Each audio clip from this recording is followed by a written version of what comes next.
Good morning बच्चों। आज हम लोग क्लास 11 फिजिक्स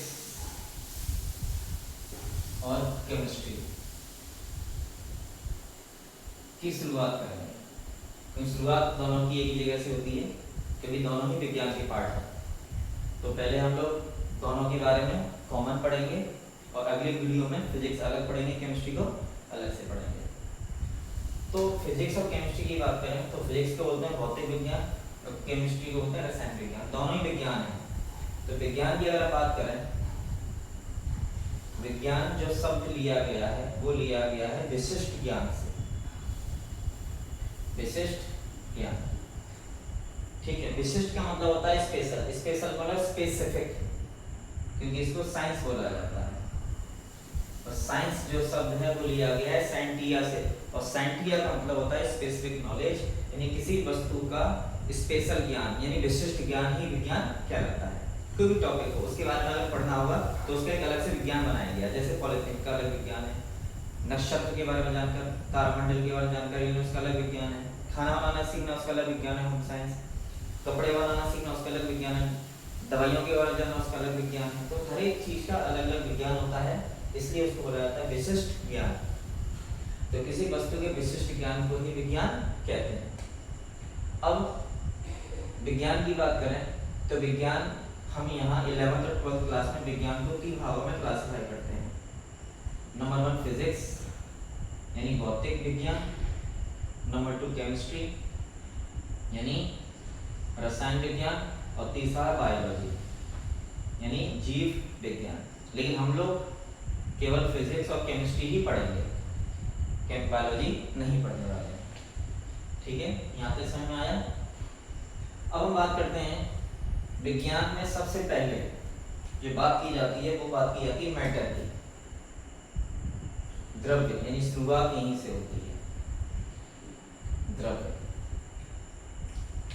तो सवाल यह है कि द्रव्य होता क्या है, यानी मैटर होता क्या है। तो अगर मैं बात करूं कि हमारा जो यूनिवर्स है, यूनिवर्स मतलब ब्रह्मांड, किस चीज से मिलकर बना है, वो बना है मैटर से।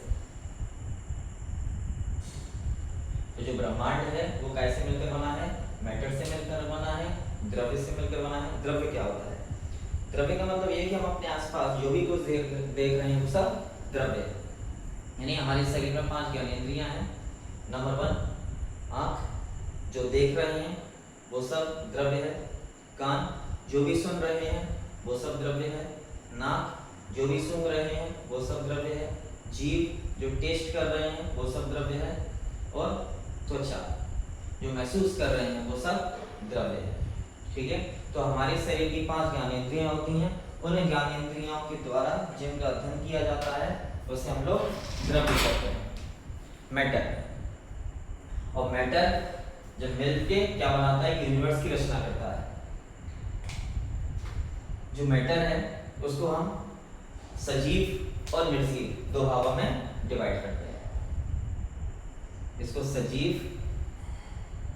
और निर्जीव यानी लिविंग और नॉन लिविंग।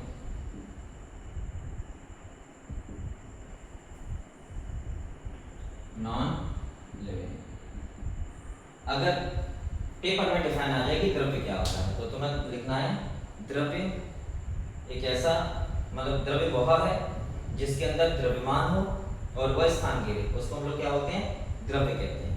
द्रव्य क्या है, जिसमें द्रव्यमान हो और वह स्थान घेरता है, उसे हम लोग द्रव्य कहते हैं। द्रव्य 2 प्रकार का होता है, सजीव और निर्जीव। सजीवों की बात करें तो जितने भी सजीव पदार्थ हैं वो लास्ट में सेलों से मिलकर बने होते हैं, कोशिकाओं से मिलकर बने होते हैं, ठीक है। नॉन लिविंग की बात करें, निर्जीव वस्तु है, अणु से मिलकर बनी है, और अणु परमाणु से मिलकर बने हैं, और परमाणु मूल कणों से मिलकर बने हैं। परमाणु किससे मिलकर बनते हैं, मूल कणों से। अब जो द्रव्य है उसकी 3 भौतिक अवस्थाएं होती हैं। कौन कौन सी, ठोस, द्रव और गैस। ठोस, द्रव और गैस। अब जो मैटर है वो डायरेक्टली प्रोपोर्शनल होता है एनर्जी के, यानी जो ऊर्जा है वो द्रव्य के समानुपाती होती है। ये किसने कहा था? आइंस्टीन का द्रव्य ऊर्जा संबंधी नियम, यानी E समानुपात m, तो E बराबर हो जाता है mc²। यहाँ से हमारा विज्ञान शुरू हो जाता है। कहाँ से? आइंस्टीन के द्रव्य ऊर्जा संबंधी नियम से। आइंस्टीन कहता है अगर किसी वस्तु के अंदर द्रव्यमान है तो उसके अंदर ऊर्जा भी होगी, और अगर किसी वस्तु के अंदर ऊर्जा है तो उसके अंदर द्रव्यमान भी होगा। तो E बराबर mc²। अब इन सब में ये जो पढ़ा जाएगा टॉपिक, ये पढ़ा जाएगा बायो में। ये जो टॉपिक हम पढ़ेंगे नॉन लिविंग बॉडी के बारे में, वो सब पढ़ा जाएगा केमिस्ट्री में। और ऊर्जा का जो अध्ययन किया जाता है, ये जो चीज पढ़ेंगे हम लोग फिजिक्स में। ठीक है, तो हमारे पास 3 ब्रांच होती है विज्ञान की, फिजिक्स, केमिस्ट्री और बायोलॉजी, जिसमें हम लोग फिजिक्स और केमिस्ट्री पढ़ेंगे। आज फिलहाल हम फिजिक्स और केमिस्ट्री का कंबाइंड टॉपिक पढ़ेंगे, और कल से फिजिक्स अलग हो जाएगी और केमिस्ट्री अलग हो जाएगी। इसमें रफ करता हूं।